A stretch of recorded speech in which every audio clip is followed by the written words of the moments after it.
नमस्कार दोस्तों, मैं हूं इंद्र मोहन शर्मा और परत दर परत व्यू चैनल में आपका स्वागत है। विश्लेषण कार्यक्रम में आज का सब्जेक्ट है और बहुत ही महत्वपूर्ण सब्जेक्ट है कि जातिगत जनगणना क्यों। ये एक ऐसा सवाल है जिसे उसका जवाब जानना बहुत ज़रूरी है। आप इससे सहमत होंगे या नहीं होंगे ये एक दिगर बात है, लेकिन सवाल तो अपनी जगह सही ही है, क्योंकि जातिगत जनगणना की ज़रूरत क्यों पड़ी। आपको बता दें कि अभी जो संसद में महिला आरक्षण बिल जो पारित किया गया, जिसे नारी शक्ति वंदन अधिनियम के नाम से कानून के रूप में तब्दील करने का प्रयास भी किया गया, लेकिन अब ये कानून लागू होगा तो कब होगा, क्योंकि इसके पीछे जो एक बहुत बड़ा कारण है वो है जातिगत जनगणना कराना और इसके अलावा परिसीमन तय करना। खैर, आज हम बात करते हैं सिर्फ जातिगत जनगणना क्यों, इसके बारे में। दोस्तों, जातिगत आधार बनाकर और इस देश में बरसों से कभी धर्म के नाम पर, कभी जाति के नाम पर, कभी भाषा के नाम पर, मतलब राजनीति की जा रही है, सियासत की जा रही है। और इस जातिगत आधार को इसलिए बनाया जाता है कि इसके आधार पर यह तय किया जा सके कि आरक्षण किस किस को मिलना है और कितना मिलना है। ये ठीक है कि भारत देश जो है वह सभी 36 बिरादरियों और सभी धर्मों और जातियों का एक संगम है, लेकिन अब सवाल ये भी उठता है कि क्या जातिगत जनगणना ज़रूरी है। हालांकि कांग्रेस नेता राहुल गांधी ने संसद में और संसद के बाहर भी ये ज़बरदस्त मांग कर रहे हैं, महिला आरक्षण बिल पारित होने के बाद, कि जातिगत जनगणना होनी चाहिए। लेकिन अब इसका यह भी एक सवाल उठता है कि जब कांग्रेस की सरकार थी, तो जब मनमोहन सिंह प्रधानमंत्री थे, 2011 में भी जनगणना की गई थी, लेकिन जातीय जनगणना उस वक्त जब की गई थी तो उसका कोई भी नतीजा, उसका कोई रिज़ल्ट सामने नहीं आया, कोई उजागर नहीं किया गया। अभी हाल ही में बिहार के मुख्यमंत्री नीतीश कुमार ने भी बिहार राज्य में जातिगत जनगणना को साबित किया है, ये दिखाकर कि हमने जातिगत जनगणना की है। कर्नाटक में कांग्रेस की सरकार है, छत्तीसगढ़ में फ़िलहाल सरकार है, हालांकि वहाँ चुनाव होने हैं विधानसभा के। राजस्थान में भी कांग्रेस की सरकार है, जहाँ चुनाव होने हैं विधानसभा के। तो कर्नाटक में तो चुनाव हो भी चुके हैं, अभी तक वहाँ जातिगत जनगणना क्यों नहीं जग जाहिर की गई है। खैर, अब सवाल उठता है कि जातिगत जनगणना करने के पीछे जो मुख्य उद्देश्य है वह है आरक्षण, कि किस जाति के कितने लोग हैं, ताकि उस हिसाब से उनको आरक्षण दिया जाए, चाहे वो नौकरियों के मामले में हो, चाहे वो राजनीति के मामले में हो, तो आरक्षण दिया जाए ताकि वो सबल बन सकें और देश की मुख्य धारा से जुड़ सकें।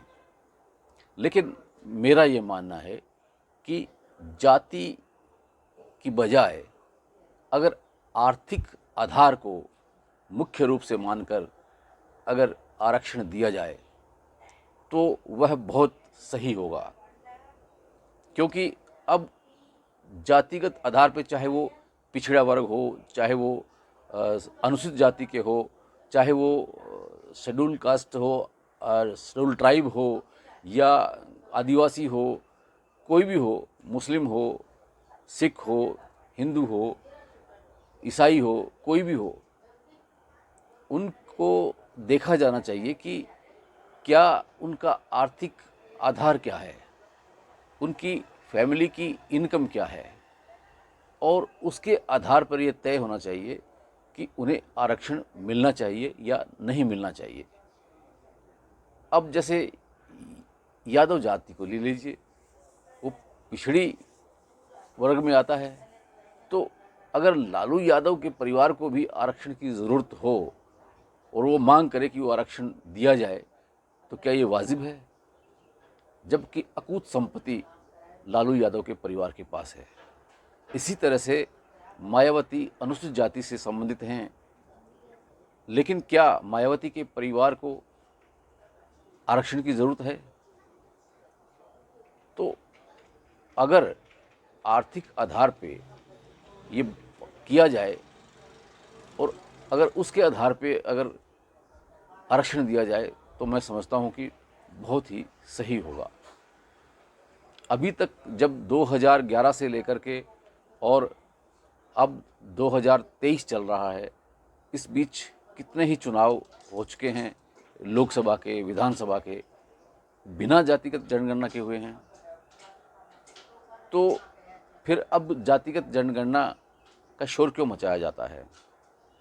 जो जैसा है वैसा ही रहने दिया जाए। लेकिन अब ज़रूरत इस बात की है कि जब तक अगर जातिगत जनगणना को ही आधार माना जाएगा तो वह सर्वमान्य नहीं हो सकता। ज़रूरत इस बात की है कि जातिगत जनगणना करवाने की बजाय आर्थिक स्तर की जनगणना होनी चाहिए और उसके आधार पर ही आरक्षण दिया जाना चाहिए। अब ज़रूरत नहीं है कि अगर कोई ब्राह्मण वर्ग का है या कोई बनिया बिरादरी से है या कोई महेश्वरी बिरादरी से है या कोई जाट बिरादरी से है या कोई अन्य किसी बिरादरी से है, तो उसके पास बहुत पैसा हो सकता है, बहुत अकुत संपत्ति हो सकती है, तो वो उसके पास भी ऐसे परिवार हैं जो कि मतलब आर्थिक रूप से बहुत कमज़ोर हैं, लेकिन वो एक स्वर्ण जाति में जब आते हैं वो लोग, उनको आरक्षण नहीं मिलता। तो जब उनको आरक्षण नहीं मिलेगा तो वो कैसे देश की मुख्य धारा से जुड़ पाएंगे? वो कैसे अपने आप को सबल महसूस कर सकेंगे? इन बातों को जानने की बहुत ज़रूरत है। आप हो सकता है कि इस बात से सहमत हो या न हो, ये एक बहुत ही चर्चा का विषय है। इस पे वाद विवाद हो सकता है, लेकिन इस पे मंथन करना बहुत ज़रूरी है। अगर आप इसे सब लोग मिल कर के सोचें, समझें, तो इसका कोई एक रास्ता निकल सकता है, एक कोई नतीजा निकल सकता है। लेकिन ज़रूरत इस बात की है कि हम सबको एक बार इस पे ज़रूर गौर करना चाहिए। जितने भी नेता हैं, जितने भी मुख्यमंत्री हैं, प्रधानमंत्री और जितने भी केंद्रीय मंत्री हैं, जो भी विधायक हैं, सांसद हैं, मतलब कहने का तात्पर्य है कि जो भी वीआईपी पोस्ट पे हैं, उनको यह सोचना होगा, उनको ये मंथन करना होगा और एक ऐसी विचारधारा बनानी पड़ेगी जिसके आधार पर यह सोचा जाए कि क्या जातिगत जनगणना ज़रूरी है। अब आप इस सब्जेक्ट को बेशक ना माने, लेकिन आपको यह आगे जा कर के ये मानना ही पड़ेगा कि जो कहा जा रहा है वह एक बहुत ही दूरदर्शी और दूरगामी सोच का नतीजा है। और अगर आप ये चाहते हैं कि देश में रहने वाले सभी लोग सबल हो सकें और योग्य हो सकें, तो उनका आर्थिक स्तर जो है वो ऊंचा होना चाहिए, चाहे वो किसी भी जात का हो।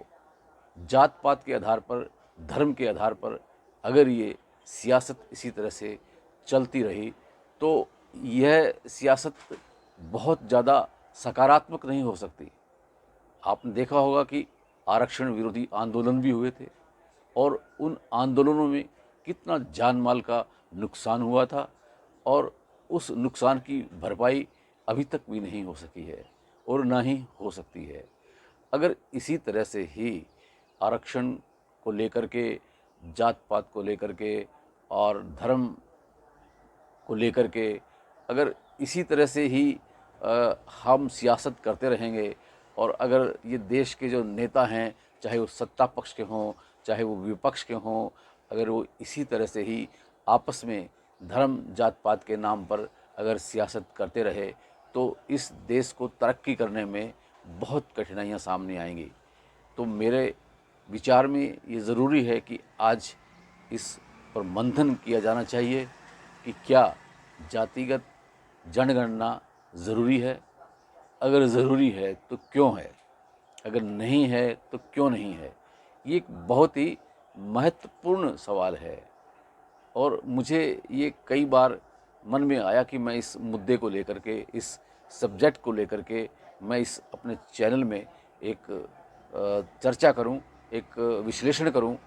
तो मैं चाहता हूं कि आप इस चर्चा को, इस विश्लेषण को ध्यान से सुनने के बाद आप इस चैनल के कमेंट बॉक्स में जाकर के कमेंट अवश्य कीजिए कि क्या जो कुछ ये मुद्दा उठाया गया है वह सही है या नहीं है। हो सकता है कि आपके विचारों के अनुसार ये सही नहीं हो सकता होगा या सही भी हो सकता है, तो लेकिन ज़रूरत इस बात की है कि इस मुद्दे पर बहस होनी चाहिए, मंथन होना चाहिए, चर्चा होनी चाहिए।